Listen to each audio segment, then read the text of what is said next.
Asia cup లో ఇవాళ high voltage match జరగనుంది. దాయాదులు భారత్ పాకిస్తాన్ ఢీకొననున్నాయి. భారత్ అన్ని రంగాల్లో బలంగా ఉందని స్పోర్ట్స్ అనలిస్టులు చెప్తున్నారు. ఇండియాకు గెలిచే ఛాన్స్ ఎక్కువగా ఉన్నాయని అంటున్నారు. పాకిస్తాన్ జట్టు ఎప్పుడూ లేనంత వీక్ గా ఉందని, ఏ రకంగా చూసుకున్నా కూడా ఇండియానే పై చేయి చూపిస్తుందని అంటున్న అనలిస్ట్ వెంకటేష్ తో అనిల్ ఫేస్ టు ఫేస్. రాత్రి 8 గంటలకు ఇండియా పాకిస్తాన్ మధ్య హై వోల్టేజ్ మ్యాచ్ ఐసియా కప్లో భాగంగా జరగబోతుంది. ఇక రెండు టీమ్స్ కూడా చెరొక మ్యాచ్ గెలిచి ఉన్నాయి. అయితే ఇప్పటికే చాలా వరకు కూడా ఈ రెండు ఫార్మాట్లు, అటు వన్డే ఫార్మాట్ కానీ ఇటు T20 ఫార్మాట్ ఆసియా కప్లో ఇప్పటికే భారత్దే పోల్చుకుంటే పాకిస్తాన్తో పోల్చితే పై చేయి ఉన్నటువంటి నేపథ్యంలో సో బలాబలాలు ఎలా ఉన్నాయి, మనతో పాటు ప్రముఖ స్పోర్ట్స్ అనలిస్ట్ వెంకటేష్ గారు ఉన్నారు. వారిని అడిగి తెలుసుకుందాం. సార్, ఎట్లా ఉండబోతుంది ఈరోజు మ్యాచ్? ఎందుకంటే మనకి ఆపరేషన్ సింధు తర్వాత ఈ పాకిస్తాన్తో పోటీ పడబోతున్నాయి. సో ఎట్లా ఉండేటువంటి అవకాశం ఉంటుంది? డెఫినెట్గా India will start as firm favourite అండి, దాంట్లో ఎలాంటి డౌట్ లేదు.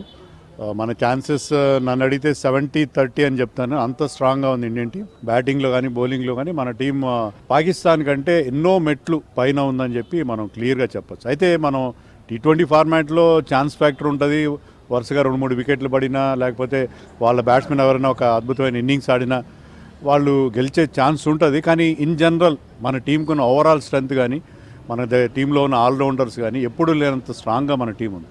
అలాగే పాకిస్తాన్ కూడా ఎప్పుడు లేనంత వీక్గా ఉంది. మామూలుగా పాకిస్తాన్ అనగా మనకు గుర్తుకొచ్చే పేర్లు బాబర్, రిజ్వాన్ అలాంటి వాళ్ళు కూడా లేరు. వాళ్ళ మెయిన్ బౌలర్ షాహిన్ అఫ్రీది కూడా ఒకప్పుడు ఉన్నంత అతని బౌలింగ్లో అతని పదును కూడా లేదు ఇప్పుడు.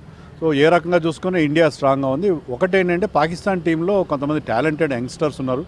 వాళ్ళ ఓపెనర్ సాయి మహబూబ్, ఫరాన్ కానీ, తర్వాత మిడిల్ ఆర్డర్లో వచ్చే హసన్ నవాజ్ కానీ, వాళ్ళ కొత్త లెగ్ స్పిన్నర్స్, రిస్ట్ స్పిన్నర్స్ ముకీమ్ కానీ, అబ్రార్ అహ్మద్ కానీ, వాళ్ళు కొంతవరకు మనకి ఏదో సర్ప్రైజ్ ఎలిమెంట్గా ఉండే అవకాశం ఉంది.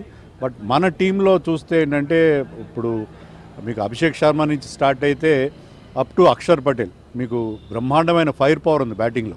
అలాగే బౌలింగ్ విషయానికి వస్తే మీకు బుమ్రా, కుల్దీప్ యాదవ్ అండ్ వరుణ్ చక్రవర్తి ముగ్గురు కూడా వాళ్ళు మ్యాచ్ విన్నర్స్ వాళ్ళు. సో వాళ్ళని ఆడడంలో డెఫినెట్గా Pakistan young and inexperience team ఇబ్బంది పడే అవకాశం ఉంది. ఈరోజు మ్యాచ్కి సంబంధించి ఇండియా టీంలో ఎక్కువగా అంత యంగ్స్టర్సే ఉన్నారు. సో ఇందులో ఎవరు విజృంభించేటువంటి అవకాశం ఉంటుంది? మనం చెప్పలేము. ఎందుకంటే అభిషేక్ శర్మ కనుక అతను తెలుసు, అతను చాలా హై రిస్క్ గేమ్ ఆడతాడు. కానీ ఆ హై రిస్క్ గేమ్ ఆడుతూ కూడా అతను చాలా పెద్ద ఇన్నింగ్స్ ఆడతాడు. కానీ ఇక్కడ స్లో పిచ్ మీద అతను ఎంతవరకు షైన్ అవుతాడు అనేది కొంత డౌటే. నా దృష్టిలో ఏంటంటే శుభ్మన్ గిల్కి ఈ పిచ్చెస్ బాగా సూట్ అవుతాయి. ఎందుకంటే అతను కాస్త సాలిడ్గా ఆడే ప్లేయర్, కన్సిస్టెంట్గా ఆడే ప్లేయర్. అంతేకాకుండా అతను ప్రూవ్ చేసుకోవాల్సింది ఈ ఫార్మాట్లో. శుభ్మన్ గిల్ డెఫినెట్గా బ్యాటింగ్లో, అలాగే బౌలింగ్లో బుమ్రా. ఎందుకంటే బుమ్రా పాకిస్తాన్తో ఎప్పుడు జరిగిన లాస్ట్ T20 వరల్డ్ కప్లో కానీ, అంతకుముందు వన్డే వరల్డ్ కప్లో కానీ ఎక్స్ట్రాడినరీ పర్ఫార్మెన్స్ ఇచ్చాడు. అలాగే కుల్దీప్ యాదవ్ కూడా సూపర్ ఫామ్లో ఉన్నాడు. సో వీళ్ళు ముగ్గురు మనకి చాలా కీలకమైన ప్లేయర్స్ అవుతారని అనుకుంటున్నాను. దుబాయ్ పిచ్లు అంటేనే స్పిన్నర్లకి ఎక్కువగా ఫేవర్గా ఉంటాయి. సో ఈరోజు ఇట్లా ఉండబోతుంది. మన తరఫు నుండి కూడా స్పిన్నర్లు ఎవరు ఇందులో పార్టిసిపేట్ చేశాడు? మీరు అన్నట్టుగా పిచ్ స్లో పిచ్ ఉంటుంది. స్పిన్నర్స్కి కొంత బెటర్ హెల్ప్ ఉంటుంది ఫాస్ట్ బౌలర్స్ కంటే కూడా. ఫాస్ట్ బౌలర్స్ కూడా ఎవరైతే కట్టర్స్ వేస్తారో, చేంజ్ ఆఫ్ పేస్ని నమ్ముకుంటారో వాళ్ళకి కొంత హెల్ప్ ఉండే అవకాశం ఉంది. మన స్పిన్నర్స్ అఫ్కోర్స్ కుల్దీప్ యాదవ్, వరుణ్ చక్రవర్తి ఇద్దరు ఆడతారు. ప్లస్ అక్షర్ పటేల్ ఆల్రౌండర్గా ఉంటాడు. ఈ ముగ్గురు స్పిన్నర్స్ మనకు ఉంటారు. అవసరమైతే అభిషేక్ శర్మ కూడా బౌలింగ్ చేస్తాడు. హర్షదీప్ సింగ్ ఉంటే బాగుంటుంది టీంలో.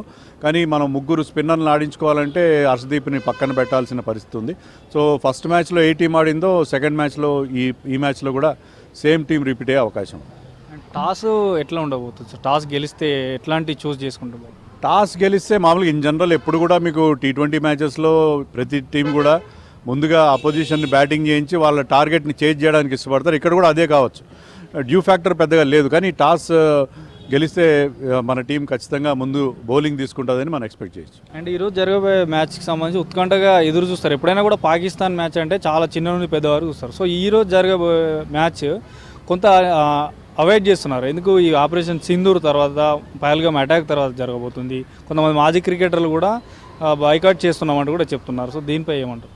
నిజమే. ఎందుకంటే మీకు పహల్గామ్ గాయాలు ఇంకా పచ్చిగానే ఉన్నాయి.